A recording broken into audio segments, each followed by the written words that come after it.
Wyoming sheriff is now saying that he will ignore any of the White House's new gun control recommendations that his department finds unconstitutional. But this sheriff is not alone. At least 10 states now say that they're considering taking some sort of legislative action against the federal government. Those states span the nation, from Oregon all the way to South Carolina.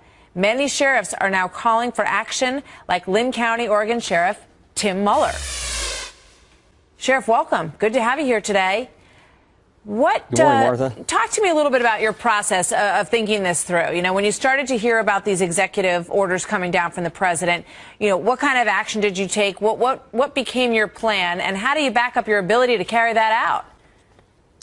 Well, how it first started was I had a lot of folks in my county asking myself and my deputies, you know, what my position was on if any what they termed far-reaching or overreaching gun control laws were established from the feds. And yeah, I made my position known. I tell my deputies that you know, I didn't support anything, any regulations that would infringe upon the constitutional rights of our citizens. Well, when I swore oath to a community, a group of people who live in Jackson County. I swore oath to the Constitution, in which I swore oath also to the Constitution of Kentucky. And in that Constitution is the Second Amendment, and that's what this country is based upon. How can I rightfully, in my own mind and in my heart, come in and take guns away from people when that is their protection? In an area our small, we're in a rural county, we're in a rural area. Sometimes it takes 30, 40 minutes to respond to the remote part of our county to protect our people. They can call on a cell phone, and I can say I'm en route. I can be talking to them. A guy kicks their front door. I would rather them be armed and be able to take care of themselves and to, in my mind or my heart, take the guns away from them. So I will not enforce an unconstitutional law against any citizen in Smith County. It just won't happen. I personally believe that the provision in the Second Amendment is the final fail-safe, if you will. An armed society, if you read the Federalist Papers and study the Constitution, you'll see exactly why that is so important. And I believe that there is a goal to ultimately take as many firearms as possible. The differences between the firearms, more often than not, are cosmetic as to what is an assault weapon, that sort of thing. Well, I think the senator's bill also includes guns that will remain legal, not just guns that will become illegal to own. Well, it's just like if you take out part, it's kind of like the Bible. Either you believe it or you don't believe it. The Constitution, either you believe it or you don't. You either live by it or you don't. I think people have tried to compromise it, tried to tweak it, mold it to whatever best suits them financially or for whatever other reason.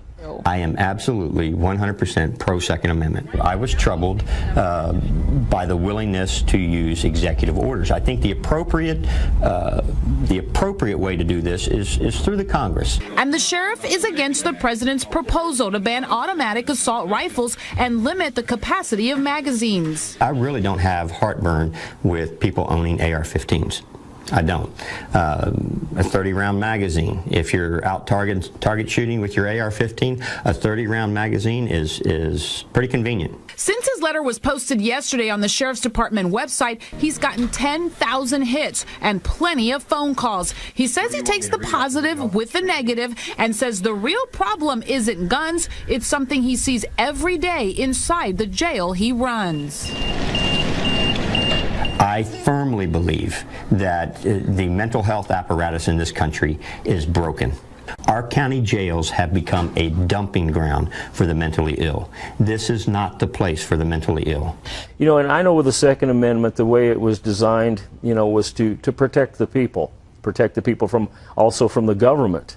And but you know, in protection, it's just like if I'm a bad guy and I'm going to go kick a door, but I know the guy behind that door has a gun, and I go to this other door where I know a guy doesn't have a gun, that's the door I'm going to kick. You're still going to have instances, you're still going to have violence. You're not going to be able to curb that, but the innocent people are going to be able to protect themselves. Yeah, the Lynn County Sheriff's Office, myself and my deputies, we have the position that we're not going to enforce that law. It's a federal law. You know, if it comes down as a state law, then we'll have to revisit that. But we won't enforce federal regulations or federal laws. We're not required to. There's a separation of powers, and we won't. Well, I'm doing what I feel I am elected to do. I am elected with a very narrow range of responsibilities that have to do with public safety, law enforcement, and I'm not a robot. I'm supposed to think about what it is I do. And I'd point out to you, you've been talking about the NFL making statements. I remember then Senator Clinton screaming that she was tired of people saying that it was unpatriotic to criticize the president. All I've done is stood up and expressed my view of this very crucial part of the Second Amendment that I see in an instance of taking advantage of people's grief to pass things that in the final analysis are not in the best interest of the country, and the Second Amendment that is such an important part of protecting this republic. Everybody in law enforcement and the judiciary takes the same oath. I took the oath.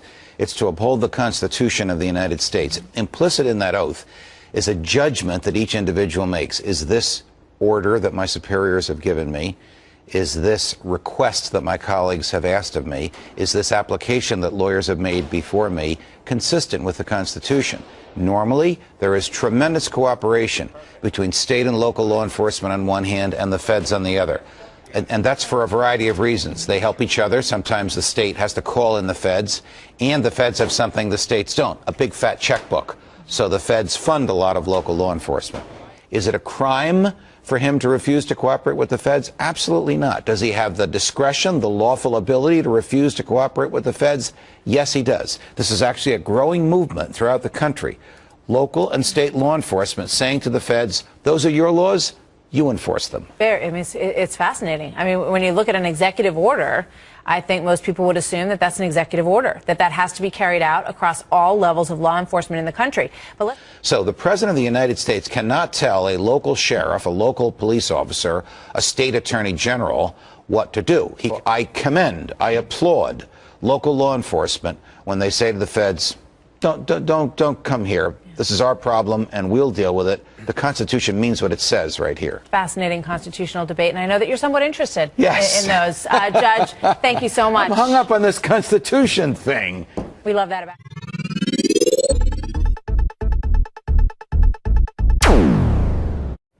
I, Barack Hussein Obama, do solemnly swear. I, Barack Hussein Obama, do solemnly swear. That I will faithfully execute. That I will faithfully execute.